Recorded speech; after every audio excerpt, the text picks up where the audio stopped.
आज मी पहिल्यांदा सुमडीत कोंबडी केली. तर काय झालं, संध्याकाळी पार्लरमधून घरी आल्यानंतर मी मिसळ पावचा प्लॅन केलेला होता आणि सृजनचं कुरकुर चालू होतं की त्याची चप्पल 2-3 दिवसापासून तुटली आहे, मला नवीन घेऊन द्या. आणि ते कुरकुर करता करता त्याने मी चिरलेली पूर्ण कोथिंबीर त्या मिसळमध्ये टाकली. पुन्हा मला ते मिसळसाठी नवीन कोथिंबीर करावी लागली.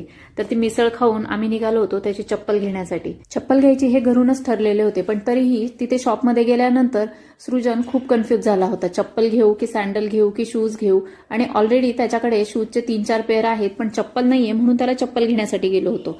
आणि सँडल त्याला याच्यासाठी नाही घेत की तो सँडल जी आहे ती मागचा बेल्ट न लावताच घालत असतो, म्हणून त्याला चप्पलच घ्यायची होती. तर तो चप्पल घेत होता तोपर्यंत इकडे आम्ही मायलेकींनी सुमडीत कोंबडी केली. आम्ही दोघांनीही आमच्यासाठी चप्पल खरेदी करून ठेवली होती. तुम्ही घेतला आहे का कधी असा सुमडीत कोंबडीचा आनंद? आणि घेतला असेल तर सुमडीत मला कमेंटमध्ये नक्की सांगा. भेटूया नेक्स्ट व्लॉगमध्ये. Till then bye bye.